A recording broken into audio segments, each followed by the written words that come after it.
ಶ್ರೇಯಸ್, ನಿಮ್ ಬಗ್ಗೆ ಸ್ವಲ್ಪ ನಮ್ಮ ವ್ಯೂವರ್ಸ್ಗೆ ಸ್ವಲ್ಪ ನಿಮ್ ಬೇಸಿಕ್ ಇಂಟ್ರೋ ಹೇಳ್ತೀರಾ, ಯಾರು ನೀವು ಅಂತ? Sure sure. ಸೊ ನಾನು ಶ್ರೇಯಸ್ ಅಂತ. So around 8 years of experience ಇದೆ. ಸಾಫ್ಟ್ವೇರ್ ಇಂಜಿನಿಯರ್ ಕೆಲಸ ಮಾಡ್ತಿದ್ದೀನಿ. ಹಾ. ಸೊ MNC ಕೆಲಸ ಮಾಡ್ತಿದ್ದೀನಿ ಈಗ. ಸೊ ನಾನು ಟೆಕ್ನಿಕಲಿ ಫುಲ್ ಸ್ಟ್ಯಾಕ್ ಇಂಜಿನಿಯರ್ ಆಗಿದ್ದೀನಿ. ಸೊ ನಾನು ಮಲ್ಟಿಪಲ್ ಟೆಕ್ನಾಲಜೀಸ್ ಇಂದ ನಾನು ಎಕ್ಸ್ಪೀರಿಯನ್ಸ್ ಆಗಿದ್ದೀನಿ. ಸೊ ಫಸ್ಟ್ ಸ್ಟಾರ್ಟಿಂಗ್ ಕೆರಿಯರ್ ಅಲ್ಲಿ ಜಾವಾ ಕಲಿತೆ, ಪೈಥಾನ್ ಕೂಡ ಕಲಿತೆ. ಸೊ ಆಮೇಲೆ ರಿಯಾಕ್ಟ್ JS ಕಲಿತೆ ಕಂಟೆಂಟ್ ಆಗಿ. ಸೊ ಅದಾದ್ಮೇಲೆ ಡೇಟಾ ಬೇಸಸ್ ಅಲ್ಲಿ MySQL ಆಗಿರ್ಬೋದು, NoSQL ಅಲ್ಲಿ MongoDB ಆಗಿರ್ಬೋದು, ಇನ್ನ ಹಲವಾರು ಡೇಟಾಬೇಸ್ ಕೂಡ ಕಲ್ತಿದ್ದೀನಿ. ಸೊ ಅದಾದ್ಮೇಲೆ ನೆಕ್ಸ್ಟ್ ಬಂದ್ಬಿಟ್ಟು ಈಗ ಕರೆಂಟ್ ಕಂಪ್ನಿಯಲ್ಲಿ ಸ್ಕೇಲಾ ಮತ್ತೆ ELM ಕಲಿತಾ ಇದ್ದೀನಿ. So it is just learning process, ಹೋಗ್ತಾನೆ ಇರುತ್ತೆ. ಸೊ ಕಲಿತಾ ಇದ್ದೀನಿ ಈಗ ಸದ್ಯಕ್ಕೆ. ಸೊ ಸದ್ಯಕ್ಕೆ ಇಷ್ಟು introduction. So around 8 years of experience ಇದೆ working as a senior software engineer. Okay Shreyas, ಇನ್ನೊಂದು ಮೇಜರ್ ಏನಂದ್ರೆ ಈಗ ಎಲ್ಲರದು ಅಡ್ಮಿಷನ್ ಟೈಮು. ನೀವು ಯಾವ ಬ್ರಾಂಚ್ ಅಲ್ಲಿ ಇಂಜಿನಿಯರಿಂಗ್ ಮಾಡಿದಿರಿ ಅಂತ ತಿಳ್ಕೊಬೇಕಾಗಿತ್ತು. ನಾನು ಇನ್ಫಾರ್ಮೇಶನ್ ಸೈನ್ಸ್ ಇಂಜಿನಿಯರಿಂಗ್ ಅಂತ. So it comes under computer science engineering ಒಂದು. ಸೊ ಐ ಎಸ್ ಸಿ ಮಾಡಿದಿರಿ. ಯಾವ ಕಾಲೇಜಲ್ಲಿ ಮಾಡಿದಿರಿ ನೀವು? ಹೌದು, ನಾನು UVCL ಮಾಡಿರೋದು. UVCL ಮಾಡಿದ್ದ. ಸೊ ಹಾ. ಸೊ ನೀವು CET ಮುಖಾಂತರ ಜಾಯ್ನ್ ಆಗಿದ್ರಾ ಇಲ್ವಾ ಮೆನೇಜ್ಮೆಂಟ್ ಅಲ್ಲಿ ಏನಾದ್ರು ಹೋಗಿದ್ರಾ? ಸೊ ನಾನು CET ಇಂದಾನೆ, ಅಂದ್ರೆ ನಮ್ದು ಡಿಪ್ಲೊಮಾ CET, ನಾನು ಡಿಪ್ಲೊಮಾ ಮಾಡಿ ಡಿಪ್ಲೊಮಾ ಇಂಜಿನಿಯರಿಂಗ್ ಹೋಗಿದ್ದು. ಓಕೆ. ಸೊ ನಾನು DCET ಮಾಡಿ DCET ಒಳ್ಳೆ ರ್ಯಾಂಕ್ ಬಂತು. ಸೊ ನನಗೆ ಗೌರ್ಮೆಂಟ್ ಸಿಕ್ತು. ಓಕೆ, ಡಿಪ್ಲೊಮಾ CET ಇಂದ ನಿಮ್ಗೆ ಸೀಟ್ ತಗೊಂಡಿದ್ರಿ ಗೌರ್ಮೆಂಟ್ ಆಫೀಸಲ್ಲಿ. 8 years ಬ್ಯಾಕ್ ನಿಮ್ದು ಡಿಗ್ರಿ ಕಂಪ್ಲೀಟ್ ಆಗಿದೆ. ಸೊ ನಿಮ್ಗೆ ಕಾಲೇಜಲ್ಲೇ ಪ್ಲೇಸ್ ಆಯ್ತಾ ಇಲ್ಲ ನೀವೇ ಜಾಬ್ ಹುಡ್ಕೊಂಡಿದ್ದ? ಕಾಲೇಜಲ್ಲಿ ಆಯ್ತು ನನಗೆ. ಕಾಲೇಜಲ್ಲೇ ಸ್ಟಾರ್ಟಿಂಗ್ ಅಲ್ಲೇ ಯಾವ ಕಂಪ್ನಿಯಲ್ಲಿ ಆಯ್ತು ನಿಮ್ದು ಸ್ಟಾರ್ಟಿಂಗ್ ಅಲ್ಲಿ ಅಂತ ಕೇಳ್ಬೋದಾ? Starting sure sir. ಸ್ಟಾರ್ಟಿಂಗ್ ಅಲ್ಲಿ ರಕುಟೆನ್ ಜಾಯ್ನ್ ಆದೆ. ಸೊ ಇಂಟರ್ನ್ ಆಗಿ ಜಾಯ್ನ್ ಆದೆ. ಸೊ ಆಮೇಲೆ ಒಂದು 5 months ಇಂಟರ್ನ್ಶಿಪ್ ಮುಗಿಸಿದ್ಮೇಲೆ ಅದು ಫುಲ್ ಟೈಮ್ ಕನ್ವರ್ಟ್ ಆಯ್ತು. Okay, very good. ಮತ್ತೆ ಈಗ ನಾನು ಮೇಜರ್ ಏನ್ ಕೇಳ್ಬೇಕು ಅಂತಿದ್ದೀನಿ ಅಂದ್ರೆ, ಈಗ ನಿಮ್ಗೆ ಮೇ ಬಿ ನೀವು ಇಂಡಸ್ಟ್ರಿಯಲ್ಲಿ ಇದೀರಿ, ನಿಮ್ಗೆ ತುಂಬಾ ಚೆನ್ನಾಗಿ ಮಾಹಿತಿ ಗೊತ್ತಿದೆ. ಈಗ 2026 ಅಲ್ಲಿ ತುಂಬಾ ಜನ ಇಂಜಿನಿಯರಿಂಗ್ ಕಂಪ್ಲೀಟ್ ಮಾಡಿದ್ದಾರೆ CS ಅಲ್ಲಿ. ತುಂಬಾ ಜನಕ್ಕೆ ಜಾಬ್ ಸಿಗ್ತಾ ಇಲ್ಲ. ಮೇಜರ್ ಬೇಸಿಕ್ ಪ್ರಾಬ್ಲಮ್ ಜಾಬ್ ಸಿಗ್ತಾ ಇಲ್ಲ ಕಂಪ್ಯೂಟರ್ ಸೈನ್ಸ್ ರಿಲೇಟೆಡ್ ಬ್ರಾಂಚ್ ಮಾಡಿರೋ ಸ್ಟೂಡೆಂಟ್ಸ್ಗೆ. ಸೊ ಅದ್ರ ಬಗ್ಗೆ ನೀವು ಸಂಪೂರ್ಣವಾಗಿ ನಮ್ಗೆ ಮಾಹಿತಿ ಕೊಡ್ಬೇಕು. ಸೊ ಏನ್ ರೀಸನ್, ಯಾಕೆ ಜಾಬ್ ಸಿಗ್ತಾ ಇಲ್ಲ ಅಂತ ಹೇಳ್ತೀರಾ? Sure sure. So major reason ಏನಂದ್ರೆ, ಇವತ್ತು ಕಾಲೇಜ್ ಸುಮ್ಮನೆ ಎಂಜಾಯ್ಮೆಂಟ್ ಹೋಗ್ಬಿಟ್ಟು ಸೊ ನಾವು ಟೆಕ್ನಿಕಲ್ ಸ್ಕಿಲ್ಸ್ ನಾವು ಗ್ರಾಪ್ ಮಾಡಿಲ್ಲ ಅಂದ್ರೆ ಸೊ ಜಾಬ್ ಖಂಡಿತ ಸಿಗಲ್ಲ. Just degree certificate is not an eligible criteria for to become an software engineer. So ಇದು ನಾವು ಏನ್ ಪ್ರಾಜೆಕ್ಟ್ಸ್ ಮಾಡ್ತೀವಿ, ಯಾವ ತರ ರಿಸರ್ಚ್ ಪೇಪರ್ಸ್ ಬರೀತೀವಿ, ಅದೆಲ್ಲ ಮ್ಯಾಟರ್ ಆಗುತ್ತೆ. ಸೊ ಅದನ್ನ ಫೋಕಸ್ ಮಾಡಿದ್ರೆ ಜಾಬ್ ಖಂಡಿತ ಸಿಗುತ್ತೆ ಎಲ್ರಿಗೂ. ಓಕೆ, ಅಂದ್ರೆ ಹುಡುಗರು ಎಂಜಾಯ್ ಮಾಡ್ಕೊಂಡಿದ್ದಾರೆ, ಸ್ಕಿಲ್ಸ್ ಕಡೆ ಟ್ರೈನಿಂಗ್ ಮಾಡ್ತಿಲ್ಲ ಅಂತ. ಸೊ ಓಕೆ, ಇನ್ನೊಂದು ಇಂಪಾರ್ಟೆಂಟ್ ಕ್ವಶನ್ ಕೇಳ್ತೀನಿ. ಈಗ ಜನರಲ್ ಆಗಿ ಈಗ 26 ಅಲ್ಲಿ ಔಟ್ಪುಟ್ ಆಗಿರೋರಿಗೆ ಕೆಲಸ ಸಿಕ್ಕಿಲ್ಲ. ಸೊ 27 ಅಲ್ಲಿ ಜಾಯ್ನ್ ಆಗ್ಬೇಕಾ ಬೇಡವಾ ಕಂಪ್ಯೂಟರ್ ಸೈನ್ಸ್ಗೆ? ಅಂದ್ರೆ ಈಗ ಒಂದು ಇಂಟ್ರೆಸ್ಟ್ ಇದ್ದು ಜಾಯ್ನ್ ಆದ್ರೆ ನೀವು ಯಾವ್ದೇ ಕೋರ್ಸ್ ಮಾಡಿ, ಬರೀ ಇಂಜಿನಿಯರಿಂಗ್ ಅಂತಲ್ಲ. ಸೊ ಈಗ ಮೆಕ್ಯಾನಿಕಲ್, ಎಲೆಕ್ಟ್ರಾನಿಕ್ಸ್, ಇನ್ನ ಬೇರೆ ಬೇರೆ ಸಬ್ ಬ್ರಾಂಚಸ್ ಇಂದ ಬಂದು ಇವಾಗ IT ಕೆಲಸ ಮಾಡ್ತಿದ್ದಾರೆ. ಸೊ ಯಾಕೆ ಮಾಡ್ತಿದ್ದಾರೆ ಅಂದ್ರೆ ಸ್ಕಿಲ್ಸ್ ಮ್ಯಾಟರ್. ಈಗ ನೀವು ಸ್ಕಿಲ್ಸ್ ಕಲ್ತ್ಕೊಂಡಿದ್ದೀರಾ ಅಂದ್ರೆ ನೀವು ಯಾವ ಬ್ರಾಂಚ್ ಅಲ್ಲಿ ಇಂಜಿನಿಯರಿಂಗ್ ಮಾಡ್ತಾರೆ ಮ್ಯಾಟರ್ ಆಗಲ್ಲ. So I will recommend to do engineering, but focus on skill empowerment. So ಹಾಗಾದ್ರೆ ನೀವು ಏನ್ ಸಜೆಷನ್ ಕೊಡ್ತೀರಿ? ಈಗ ಆಯ್ತು, ಈಗ ನಾನೇ ಫಸ್ಟ್ ಈಗ PUC ಮುಗೀತು, ಫಸ್ಟ್ ಇಯರ್ CS ಸೇರ್ತಿದ್ದೀನಿ. ಫಸ್ಟ್ ಡೇ ಇಂದ ನಾನು ಏನ್ ಮಾಡ್ಬೇಕು? ಸೊ ಫಸ್ಟ್ ಡೇ ಇಂದ ನೀವು ಏನ್ ಮಾಡ್ಬೇಕಂದ್ರೆ, ಫಸ್ಟ್ ಒಂದು ಲಿಂಕ್ಡ್ಇನ್ ಪ್ರೊಫೈಲ್ ಓಪನ್ ಮಾಡ್ಬೇಕು. ಲಿಂಕ್ಡ್ಇನ್ ಪ್ರೊಫೈಲ್ ಓಪನ್ ಮಾಡಿದ್ಮೇಲೆ ಒಂದು ಗಿಟಬ್ ರೆಪಾಸಿಟರಿ ಓಪನ್ ಮಾಡ್ಬೇಕು. ಆಮೇಲೆ ಹ್ಯಾಕರ್ ರ್ಯಾಂಕ್ ಅಂತ ಒಂದು ವೆಬ್ಸೈಟ್ ಇದೆ. ಸೊ ಅಲ್ಲಿ ಹೋಗ್ಬಿಟ್ಟು ನೀವು ಡೈಲಿ ಪ್ರಾಬ್ಲಮ್ ಸಾಲ್ವಿಂಗ್ ಮಾಡ್ಬೇಕು. ಸೊ ನೀವು ಫಸ್ಟ್ ಡೇ ಇಂದಾನೆ ನೀವು ಬೇಸಿಕ್ಸ್ ಕಲ್ತ್ಕೊಂಡ್ಬಂದ್ರೆ ನೀವು, ಸೊ ಫಸ್ಟ್ ಟೆಕ್ನಿಕಲಿ ಮುಂಚೆ ನೀವು ಫಸ್ಟ್ ಡೇಟಾ ಸ್ಟ್ರಕ್ಚರ್ಸ್ ಕಂಪ್ಲೀಟ್ಲಿ ಕಲ್ತ್ಕೋಬೇಕು. ಅದು ಕಲ್ತಿಲ್ಲ ಅಂದ್ರೆ ನೀವು ಯಾವುದೇ ಪ್ರೋಗ್ರಾಮಿಂಗ್ ಲ್ಯಾಂಗ್ವೇಜ್ ಆಗಿ ಏನು ಕಲಿಯಕ್ಕಾಗಲ್ಲ. So data structure is must. So ಯಾವ್ದೇ ಸರ್ಚಿಂಗ್ ಇರ್ಬೋದು, ಸಾರ್ಟಿಂಗ್ ಇರ್ಬೋದು, ಇನ್ನ ಮ್ಯಾಪಿಂಗ್ ಇರ್ಬೋದು, ಟ್ರೀ ಟ್ರಾವರ್ಸಲ್ ಇರ್ಬೋದು, ಅವೆಲ್ಲ ನೀವು ಇಂಡೆಪ್ತ್ ಆಗಿ ಕಲಿಬೇಕು. ನೀವು ಜಸ್ಟ್ ಒಂದು ಪ್ರೋಗ್ರಾಮ್ ನ ಗಟ್ ಹೊಡ್ಬಿಟ್ರೆ it doesn't going to help anything. So ನೀವು ಅದನ್ನ ಇಂಡೆಪ್ತ್ ಆಗಿ ಯಾಕೆ ಆಗ್ತಿದೆ, ಈಗ ಏನ್ ಬರ್ತಿದ್ದಾರೆ ಅಂತ ನೀವು ಡಿಬಗ್ ಮಾಡಿದಾಗ ನಿಮ್ಗೆ ಒಂದು ಕ್ಲಾರಿಟಿ ಬರುತ್ತೆ. ಸೊ ಆ ರೀತಿ ಮಾಡಿದಾಗ ನೀವು ಪ್ರಾಬ್ಲಮ್ ಸಾಲ್ವ್ ಮಾಡೋಕೆ ಈಸಿ ಆಗುತ್ತೆ. ನೀವು ಫಸ್ಟ್ ಇಯರಿಂದಾನೆ ನೀವು ಪ್ರಾಬ್ಲಮ್ ಸಾಲ್ವಿಂಗ್ ಸ್ಟಾರ್ಟ್ ಮಾಡಿದೀರ ಅಂದ್ರೆ by the end of 4th year you will be a professional. ನೀವು ಆ ರೀತಿ ನೀವು ಟ್ರೈನ್ ಮಾಡ್ಕೋಬಹುದು ನಿಮ್ಮನ್ನ. ಓಕೆ, ಹಾಗಾದ್ರೆ ನೀವು ಹೇಳ್ತಾ ಇರೋದು ಫಸ್ಟ್ ಇಯರ್ ಇಂದಾನೇ ಟ್ರೈನಿಂಗ್ ಮಾಡ್ಕೊಂಡ್ರೆ 4ನೇ ವರ್ಷ ಕಂಪ್ಲೀಟ್ ಮಾಡಿದ ತಕ್ಷಣ 100% ಜಾಬ್ ಸಿಗ್ಬೋದಾ ಇದೆಲ್ಲ ಮಾಡಿದ್ರೆ? ಖಂಡಿತ ಸಿಗುತ್ತೆ. Skills is must. ಸ್ಕಿಲ್ಸ್ ಅಂದ್ರೆ ನಿಮ್ಗೆ ನೀವು ಅಲ್ಲಿ ಇವಾಗ 60 ಜನ ಇದಾರೆ ಅನ್ಕೊಳ್ಳಿ ಬರೀ CS ಬ್ರಾಂಚ್ ಅಲ್ಲಿ. ಸೊ ಈಗ ಬೇರೆ ಬ್ರಾಂಚ್ ಅಲ್ಲಿ ಒಂದು 4-5 ಬ್ರಾಂಚ್ ಇದೆ ಅಂದ್ರೆ ಎಲ್ಲ ಸೇರಿ 200-300 ಜನ ಕಾಂಪಿಟೇಟ್ ಮಾಡ್ಬೇಕು. ನೀವು ಆ ಕಾಂಪಿಟೇಷನ್ ಅಲ್ಲಿ ನೀವು ಯೂನಿಕ್ ಆಗಿದೆ ಅಂದ್ರೆ ನಿಮ್ಮ ಪ್ರೊಫೈಲು ಒಂದು ಖಂಡಿತ ಜಾಬ್ ಸಿಗುತ್ತೆ. ನೀವು ಯಾವಾಗ ನಾನು ಎಲ್ರು ಯಾರು ಮಾಡಿಲ್ಲ ನಾನ್ಯಾಕ್ ಮಾಡ್ಲಿ ಅಂದ್ಬಿಟ್ಟು ಅವ್ರು ಯಾರು ಪ್ರಾಜೆಕ್ಟ್ ಮಾಡಿಸ್ತಿಲ್ಲ, ಅವ್ರು ಯಾರು ಪೇಪರ್ ಬರೀತಿಲ್ಲ, ನಾನ್ಯಾಕ್ ಬರಲಿ ಅಂದ್ರೆ ನಿಮ್ಗೆ ಲಾಸ್ಟ್ ಜಾಬ್ ಸಿಕ್ಕಿಲ್ಲ ಅಂತ ನೀವು ರಿಜೆಕ್ಟ್ ಮಾಡ್ಕೋಬೇಕು ಅಷ್ಟೇ ಲಾಸ್ಟ್ಗೆ. ಸೊ ಇನ್ನೊಂದು ಅದ್ಭುತವಾದ ಕ್ವಶನ್ ಅನ್ಕೊಂತೀನಿ, ಈಗ ಎಲ್ಲ ಯೂಟ್ಯೂಬ್ ಅಲ್ಲೇ ಸಿಗ್ತಾ ಇದೆ, ಇಲ್ಲ ಆನ್ಲೈನ್ ಪ್ಲಾಟ್ಫಾರ್ಮ್ ಅಲ್ಲೇ ಸಿಗ್ತಾ ಇದೆ, ನಾವು ಕ್ಲಾಸಲ್ಲಿ ಪಾಠ ಕೇಳ್ಬೇಕಾ ಇಲ್ಲ ಯೂಟ್ಯೂಬ್ ಅಲ್ಲಿ ಪಾಠ ಕಲಿಬೇಕಾ ಅಂತ?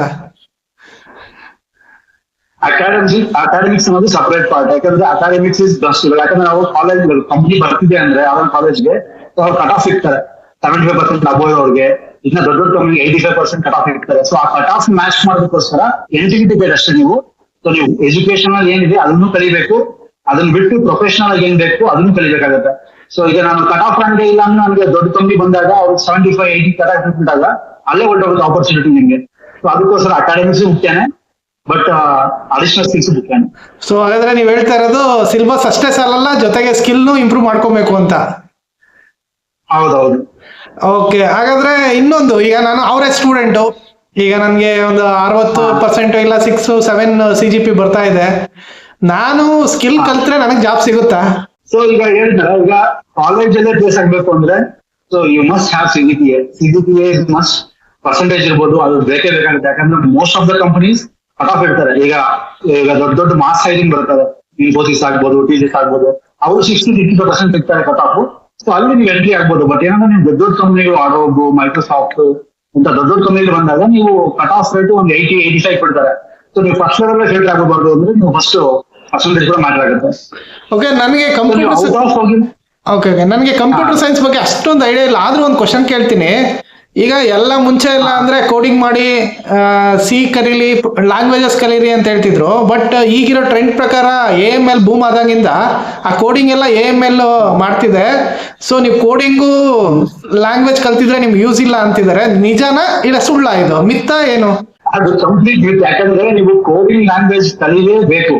ನೀವು AI ಕೊಟ್ರು ಈಗ ನೀವು ಒನ್ ಪ್ಲೇಸ್ ಇವಾಗ ಒಂದು 4ಗೆ ನನ್ಗೊಂದು ಆನ್ಸರ್ 4 ಬರ್ಬೇಕು ಅಂದ್ರೆ AI 1+1+1+1 ಅಂತ ಹಾಕಿ 4 ತೆಗಿಬೋದು.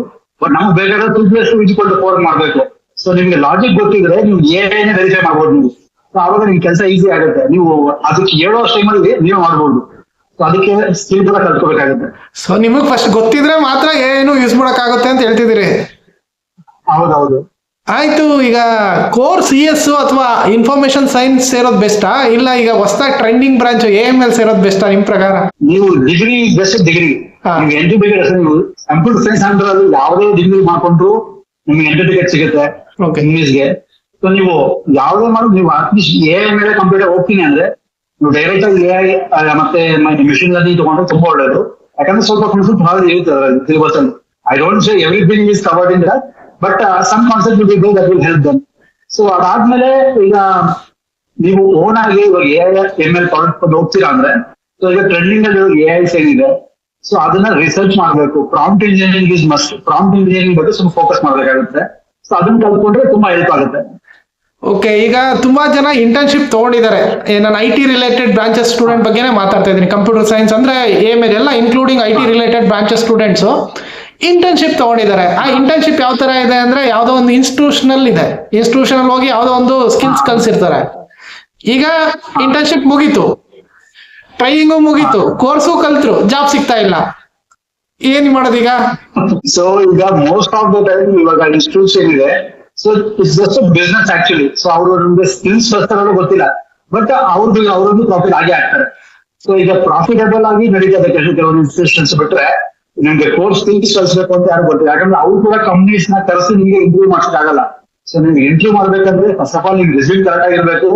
ನೀವು ಸರಿಯಾದ ಕಂಪ್ನಿಗೆ ಕರೆಕ್ಟ್ ಆಗಿ ನೀವು ಫ್ರೇಮ್ ಮಾಡಿ ನಿಮ್ಮ ಸ್ಕಿಲ್ಸ್ ಏನಿದೆ ಅದನ್ನ ರೆಸ್ಯೂಮ್ ಬಿಲ್ಡ್ ಮಾಡಿ. ಸೊ ನೀವು ಕಲಿಸಿದಾಗ ಅವ್ರಿಗೂ ಒಂಥರ ಯೂನಿಕ್ ಅನ್ಸ್ಬೇಕು. ಈಗ ಒಂದು ಕಂಪ್ನಿ HR ಇದಾರೆ ಅಂದ್ರೆ ಅವ್ರಿಗೆ ದಿನಕ್ಕೆ ಒಂದು 100-200 ರೆಸ್ಯೂಮ್ ಬರುತ್ತೆ. ಸೊ ಅವ್ರು ಫಿಲ್ಟರ್ ಮಾಡ್ಬೇಕಂದ್ರೆ ನಿಮ್ ಸ್ವಲ್ಪ ಯೂನಿಕ್ ಆಗಿ ಕಾಣಿಸ್ಬೇಕು ಅವ್ರಿಗೆ. ಸೊ ಆ ರೀತಿ ನೀವು ಪ್ರಾಡಕ್ಟ್ಸ್ ಮಾಡಿರ್ಬೇಕು, ಆ ರೀತಿ ರಿಸರ್ಚ್ ಮಾಡಿರ್ಬೇಕು.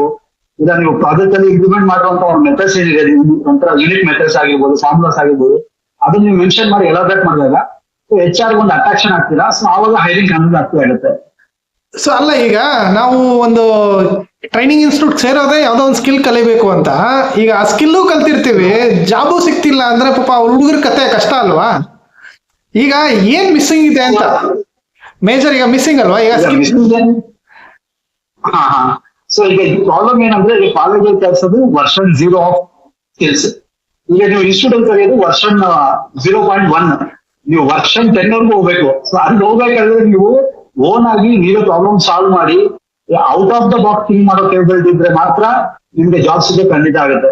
ಅಲ್ಲ, ನಾವು ಈಗ ನಾನು ಆಸ್ ಎ ಪೇರೆಂಟ್ ನನ್ನ ಮಗಳನ್ನ ಸೇರ್ಸೋದು ಏನು ಉದ್ದೇಶ ಅಂದ್ರೆ, ಕಂಪ್ಯೂಟರ್ ಸೈನ್ಸ್ ಸೇರಿಸ್ತೀನಿ, ನನ್ನ ಮಗನಿಗೆ ಇಂಜಿನಿಯರಿಂಗ್ ಮುಗಿದ್ಮೇಲೆ 1 10 ಲಕ್ಷ ಸ್ಯಾಲ್ರಿ ಬಂದ್ಬಿಡುತ್ತೆ, ಕಾರ್ ತಗೊಂಡು ಆರಾಮ್ ಓಡಾಡ್ಬೋದು ಉದ್ದೇಶ ಇರ್ತದೆ ಪೇರೆಂಟ್ಸ್ಗೆ.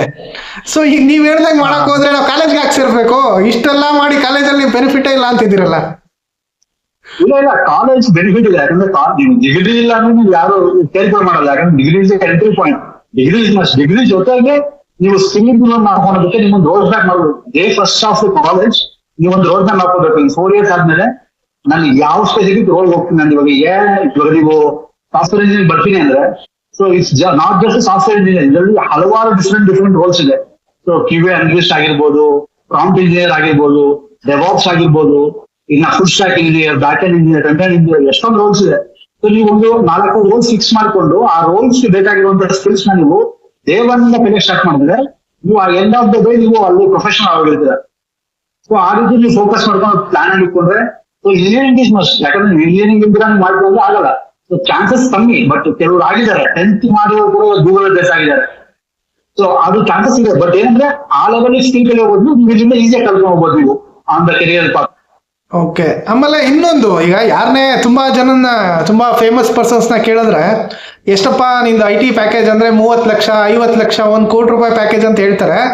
ಸೊ ನಿಜ ಸಿಗುತ್ತಾ? ನಿಜವಾಗ್ಲೂ ಖಂಡಿತ